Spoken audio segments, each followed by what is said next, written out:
The most powerful force on earth isn't technology, money, or influence. It's the unwavering belief you hold in yourself when everything and everyone suggests otherwise. Thank you for joining me today. Before we begin, take a moment to look at your hands. These are the hands that have carried you through your darkest moments, that have created, built, and embraced. These hands are uniquely yours, and they hold the power to shape your destiny. The journey we're about to embark on isn't just about motivation. It's about awakening something that's already inside you. Something that's been there since your first breath but may have been buried under doubt, fear, and the expectations of others. We live in a world that constantly tells us who to be, how to behave, what to achieve. But true power comes when you tune out that noise and listen to the voice within that says, "I am enough. I am capable. I believe in myself." Today, I'm not here to give you something new. I'm here to remind you of what you already possess. The most unstoppable force in existence: self-belief. Let's rediscover it together. Imagine building a skyscraper on sand. No matter how beautiful the architecture or how expensive the materials, without a solid foundation, it will inevitably collapse. The same is true for every ambition you hold. The foundation isn't your education, your connections, or even your talent. It's your unwavering trust in yourself. Trust in yourself is revolutionary in a world designed to make you doubt. Every great achievement throughout history began with someone who trusted their own voice when conventional wisdom said they were wrong. When Galileo dared to suggest the Earth revolves around the sun, when Marie Curie pursued science in a time women were excluded, when Nelson Mandela believed freedom was possible from within a prison cell, they all began with trusting themselves. The ancient Stoics understood this principle deeply. Epictetus taught, "No great thing is created suddenly." Your self-trust isn't built in a day, it's constructed choice by choice, moment by moment. Each time you honor your inner knowing despite external pressure, you lay another brick in that foundation. Consider how often you seek validation before moving forward with your own ideas. How frequently do you abandon your instincts because someone else suggested a different path? As Marcus Aurelius wrote, "Look well into thyself. There is a source of strength which will always spring up if thou wilt always look." That source is your self-trust, and it needs your protection and cultivation. Self-trust doesn't mean you'll never make mistakes. It means you trust yourself to learn from those mistakes. It means recognizing that your value doesn't diminish with failure. When you truly trust yourself, criticism loses its sting because you've already given yourself the approval you seek from others. Today, make a vow to treat your self-trust as sacred. Before asking for someone else's opinion, ask for your own.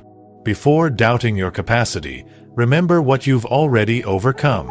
The universe responds not to your wishes but to your certainty, and nothing creates certainty like a foundation built on solid self-trust. We've been taught a falsehood so pervasive that it infiltrates our every decision, that failure and success are opposites. This binary thinking creates fear that paralyzes potential and keeps dreams forever dormant. The truth that liberated minds have always known is that failure isn't success's opponent, it's its prerequisite. Study any transformative figure in history and you'll find a tapestry of failures preceding their breakthroughs. Thomas Edison's thousands of unsuccessful attempts weren't detours from creating the light bulb, they were the exact path leading to it. "I have not failed," he said. "I've just found 10,000 ways that won't work." This isn't optimistic spin. It's the fundamental reality of how achievement manifests. The Stoic philosopher Seneca understood this when he wrote, "Difficulties strengthen the mind, as labor does the body." Each failure is not merely an event to be endured but a strengthening agent for your resolve, a clarifier of your vision, a refiner of your approach. When you embrace this perspective, failure loses its ability to devastate you. Instead, it becomes information, guidance, necessary friction creating the heat of transformation. Consider your own journey. The moments that taught you most weren't your triumphs but your stumbles. The relationship that didn't work taught you what love shouldn't feel like. The project that collapsed showed you where your foundation needed reinforcement. The rejection letter pointed you toward the path actually meant for you. When you believe in yourself authentically, failure becomes temporary while quitting becomes the only true failure. As Friedrich Nietzsche observed, that which does not kill us makes us stronger, but only if we remain engaged with the process rather than retreating at the first sign of difficulty. Today's culture of curated success stories hides the messy middle, the doubts, setbacks, and restarts. But believing in yourself means trusting the entirety of your journey, especially the chapters others might label as failures. These are not the opposite of your success story. They are its most compelling chapters. The most influential conversation you will ever have isn't with a mentor, a loved one, or a spiritual teacher. It's the ongoing dialogue you have with yourself every moment of every day. This inner narrative isn't just commentary on your life, it's actively creating it. Your thoughts aren't passengers in your journey, they're the architects drawing the blueprints of your future. As Buddha taught thousands of years ago, we are shaped by our thoughts. We become what we think. This isn't metaphysical speculation but practical wisdom verified by modern psychology. The voice that tells you what's possible or impossible for you doesn't just describe your limitations. It creates them. When you say, "I can't," your brain immediately halts searching for solutions. When you ask, "How can I?"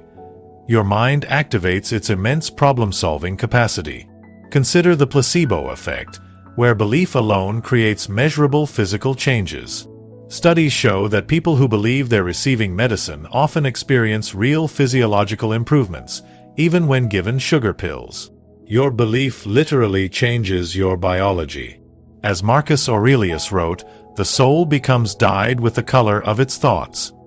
Your inner voice isn't just commenting on reality, it's creating the lens through which you perceive and interact with everything. This isn't about positive thinking as a magical solution. It's about understanding that your inner voice creates the framework within which all your actions take place. When your inner dialogue consistently tells you that you're capable and deserving, you'll take actions aligned with that belief. When it tells you that failure is inevitable, you'll unconsciously sabotage opportunities. The philosopher Epictetus stated, "It's not what happens to you, but how you react to it that matters." Your inner voice determines that reaction. It interprets events, assigns meaning, and dictates your response. A rejection can be either evidence of your inadequacy or feedback guiding your growth. Your inner voice makes that determination. Today, recognize that believing in yourself begins with consciously choosing the voice you listen to within yourself. Monitor your self-talk with the same careful attention you'd give to advice from someone you respect. Your reality isn't shaped by what happens to you. It's shaped by the story your inner voice tells about what happens. Nature never repeats itself. Among billions of humans who have walked this earth, your fingerprints are uniquely yours. Your DNA, your specific combination of experiences, perspectives, and talents, all are unrepeatable phenomena in the universe. Yet how much energy do we expend trying to reshape ourselves into imitations of others? This paradox represents one of humanity's greatest tragedies, the abandonment of authenticity in pursuit of acceptance.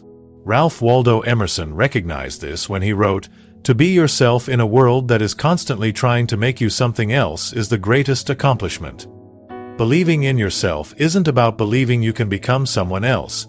It's about trusting that who you inherently are holds tremendous value. The Greek Stoic philosopher Epictetus taught, "First say to yourself what you would be, then do what you have to do." Notice that he begins with being rather than doing. Authenticity precedes achievement. Your unique perspective isn't a liability to overcome but your greatest asset. What others might consider your flaws may actually be your most distinctive strengths when embraced rather than suppressed. Consider the transformative figures throughout history. Gandhi didn't become influential by imitating previous leaders but by expressing his authentic convictions. Frida Kahlo's art resonates not because she followed artistic trends but because she painted her unfiltered reality. Steve Jobs didn't transform technology by creating what focus groups wanted, but by trusting his unique vision. The marketplace rewards authenticity because it's scarce. Anyone can copy, few can originate. When you believe in your authentic self, you stop competing in overcrowded spaces and start creating your own category where competition becomes irrelevant. As philosopher Soren Kierkegaard observed, the crowd is untruth. The moment you try to please everyone, you dilute your power. Believing in yourself means recognizing that the aspects of yourself you're most tempted to hide might actually be the sources of your greatest contribution. Your unusual perspective, your different way of processing information, your unique combination of interests, these aren't accidents but equipment for your distinctive purpose. Today, make the radical decision to trust that you weren't created by accident, and that belief in your authentic self isn't arrogance, it's clarity. Society celebrates arrivals while ignoring journeys. We applaud the medal ceremony but remain ignorant of the thousands of hours of training. We admire the successful business without acknowledging the years of uncertainty and setbacks. This selective focus creates the illusion that achievement comes without struggle, making our own challenges seem abnormal or indicative of our inadequacy. The truth is that struggle isn't the exception in meaningful pursuits, it's the rule. As Nietzsche wrote, one must still have chaos in oneself to be able to give birth to a dancing star. Your struggles aren't signs that you're on the wrong path. They're often confirmation that you're engaged in something significant enough to challenge you. The Stoics understood this deeply. Seneca taught that difficulties strengthen the mind, as labor does the body. Resilience isn't avoiding struggle, but developing the capacity to move through it with your sense of purpose intact. When you believe in yourself, you stop seeing obstacles as personal affronts and start recognizing them as the necessary resistance that builds your strength. Consider the natural world. A seed must break open for a plant to emerge. A butterfly must struggle out of its chrysalis to strengthen its wings enough for flight. If you help a butterfly by cutting open its cocoon, you doom it. Its wings never develop the strength needed for flight. Some struggles aren't just inevitable, they're necessary. Viktor Frankl, who survived Nazi concentration camps, discovered that those who endured weren't necessarily the physically strongest, but those who found meaning in their suffering. When we are no longer able to change a situation, he wrote, we are challenged to change ourselves. This is the essence of resilience, not escaping struggle but transforming through it. Believing in yourself means trusting not just your capabilities but your capacity to grow through difficulty. It means understanding that your struggles aren't punishments but portals to greater strength. When you honor your struggles instead of resenting them, you transform their energy from something that depletes you into something that develops you. Today, reframe your relationship with struggle. Stop asking, "Why is this happening to me?" and start asking, "What is this developing in me?" Resilience isn't avoiding pain, it's finding purpose within it. When you believe in yourself, you trust not just your ability to succeed but your capacity to extract meaning from every experience, especially the difficult ones. We often wait to feel brave before taking courageous action. We imagine courage as a state of fearlessness, that mythical condition where doubt dissolves and certainty prevails. This misconception keeps countless dreams forever deferred, as many wait for fear to subside before moving forward. But throughout history, those who transformed themselves and the world understood a fundamental truth. Courage isn't the absence of fear but the triumph over it. Nelson Mandela captured this perfectly. I learned that courage was not the absence of fear, but the triumph over it. The brave man is not he who does not feel afraid, but he who conquers that fear. Every courageous act in human history occurred not because someone felt no fear, but because someone valued something more than their comfort. The ancient Stoics recognized this principle. Epictetus taught that the essence of courage is understanding what is and isn't within your control.